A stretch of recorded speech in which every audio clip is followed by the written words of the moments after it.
Greetings to all. The lacunae we don't see in our vision of societal development. Before I delve deep into the topic, let me share a story. A 14-year-old young boy. We'd presume that he'd be going to school, playing in the streets, having dreams like a kid does. But is it actually the case? Not so. The boy helps his mother in the morning selling plastic products door to door. Post afternoon, the boy helps his father, who runs a subsidized e-rickshaw from metro station to nearby areas.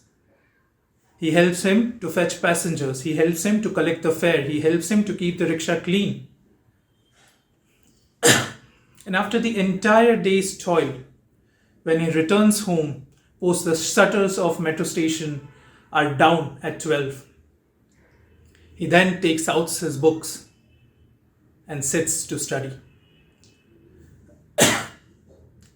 Now, this entire construct raises a number of questions.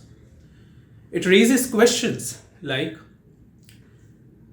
is studying at 12, which is for a lot of us like you and me, a matter of choice for that boy? Is studying with the minimal resources a matter of choice for that boy? And numerous such questions we explore as we move ahead. Since time immemorial, mankind has devised several ways to bring about solutions to the problems that have come to the forefront. Be it looking into the religious scriptures and finding the absolute answers. Be it the determinism era of Darwin, where environment solely was responsible for every act of human. The era of environmental determinism, where the survival of fittest was propagated.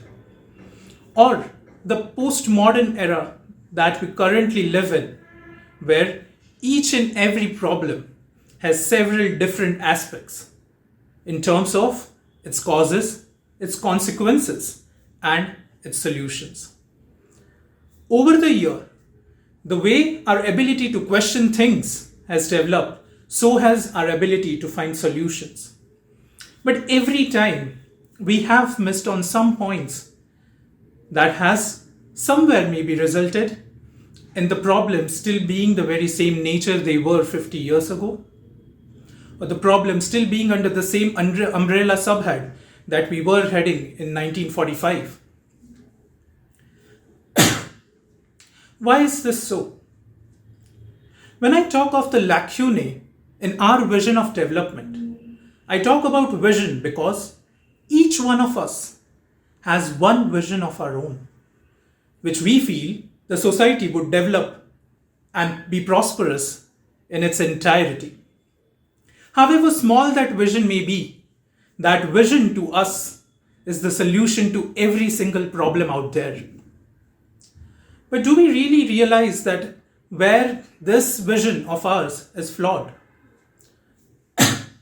Be a small vision of a street vendor to buy a cabin on the roadside and not take out his lorry all day long, or a vision of a corporate to convert their system into an MNC. All of these visions ultimately strive towards the very goodness and development of society. But still, why is it that we don't feel it? Why is it that there is something that's lacking? Today, what I'm going to talk is very simple. And while I do that, I want you all to think of those times when you brought a smile on someone's face, when you helped someone who was in need, when you went out of your way and did something which otherwise you wouldn't have, just because you had something inside here asking you to do so. There are numerous examples to this when I talk about the lacunae of the ones those are in need and the ones who wish to help. First, let me address that why a lot of times we don't consider help or we don't consider us helping them to be the right step. There are a number of reasons. The first one being a false sense of satisfaction. We give ourselves reasons as to understand that just because so and so is a norm, is something that the society believes in, if I don't propagate it, if I don't promote it, I will somewhere be doing the right step in societal development. Example, not paying to the beggars on signals, assuming them to be a part of mafia. Another example at hand, when we talk of old age homes, don't we all know why these old age homes came into existence in the very first place?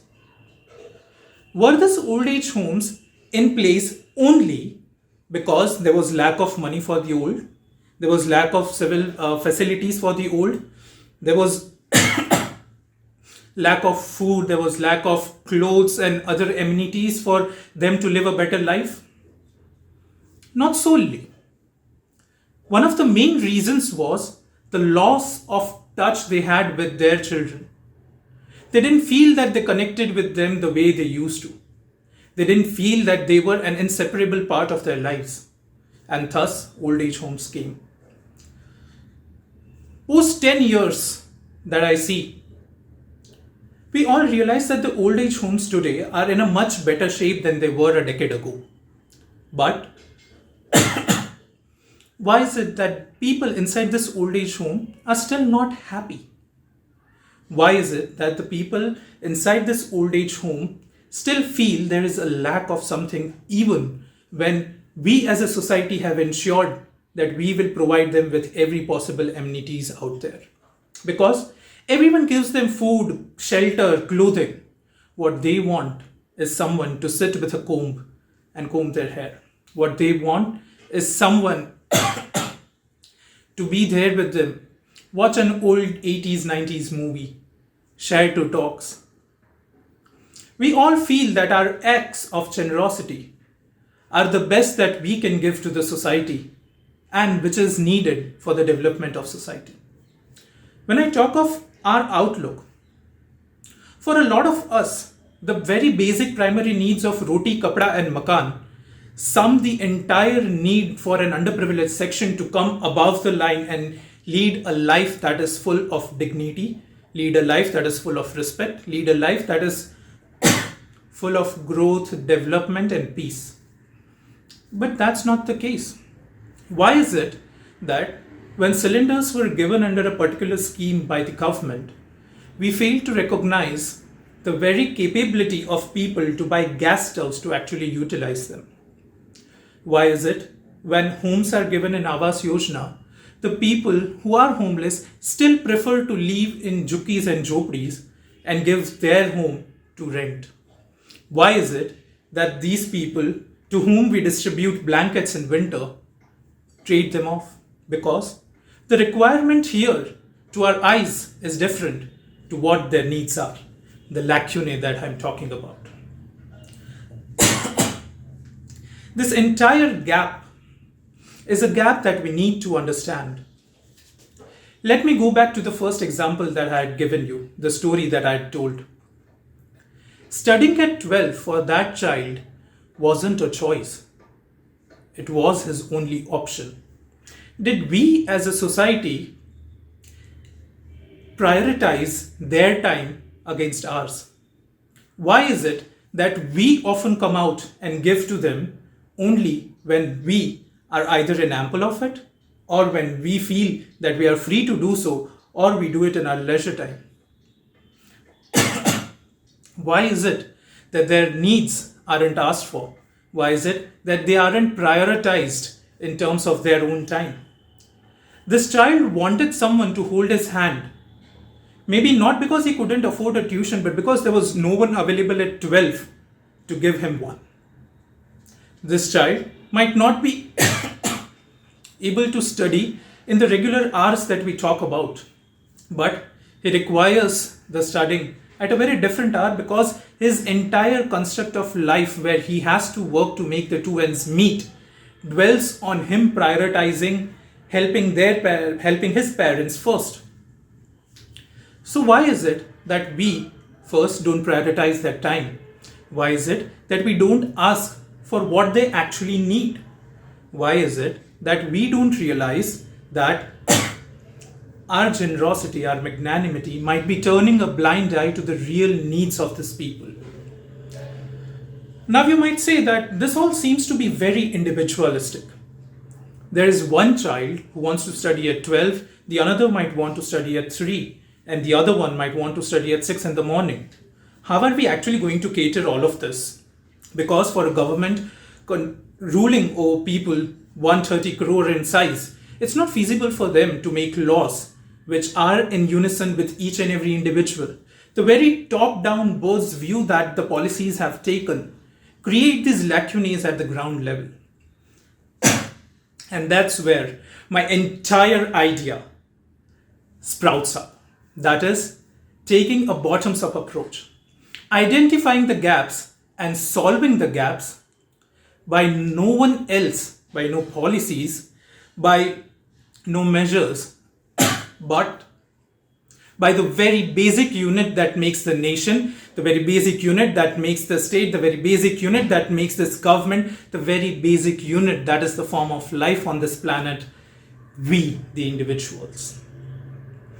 I know it's ironical when I say we and individuals in the same statement, but this is where I want to lead you to have an act by an individual can help an individual who's in need in the very uniqueness of his individualism and create a society which is aiding the individual but yet collective as a community. Creating and developing an ecosystem that makes or facilitates the bond between the ones who are in need and the ones who want to help, who want to reach. We might label them as underprivileged, the ones in need, the poor, the downtrodden, but it really doesn't matter because each one of us at whatever level in our lives and society we belong to, we all are individuals as well. If me as an individual take an initiative to help that boy at the time when he requires a holding of hand, I ensure that at least one person is being met with the requirement in the true sense of what he demands for. Similarly, I know the idea seems a lot far-fetched, and obviously this cannot be an extremely amalgamated form or an enormous form that we talk about, but there are ways to it. Just the way I did for one, maybe each one of you, say at least once a week you'll have time at someone else's prioritized or asked for time at. Maybe not in a week, possibly in a month at least you have a day. We are a humongous population. And this pandemic has somewhere crossed the boundaries the way we have known or perceived boundaries to be, but have also opened up each one of us through various different digital media platforms, similarly to the one that we are right now connected with. So can't we reach to at least one needy person? You'll ask me where to find them. I don't know people. I don't want to go to an NGO. Why isn't an NGO solving? Why isn't a government solving? Why isn't my neighbor solving? We ask all these questions, but we don't ask why am I not solving it. We as an individual and a group of individuals as a community have answers to all these questions, have answers to the real needs of these people. For we are no different than what they are. For we are no superior or inferior than anyone else. But what we are beings with a heart that can say that a change is possible. Arise and ask questions to the government. Ask government to form citizen government partnership forums. Ask them to come out. When people do so, they will connect. The connect of a people to people is where the entire solution to the problem lies.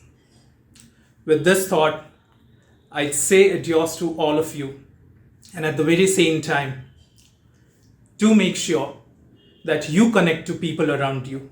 You talk to the ones that you see daily but never have approached them. Know what they require. Know what they want. And at last, let's try and create an ecosystem that connects all the needs and wants. And at the end, we see a society in its true developed form. On the positive thoughts, namaste.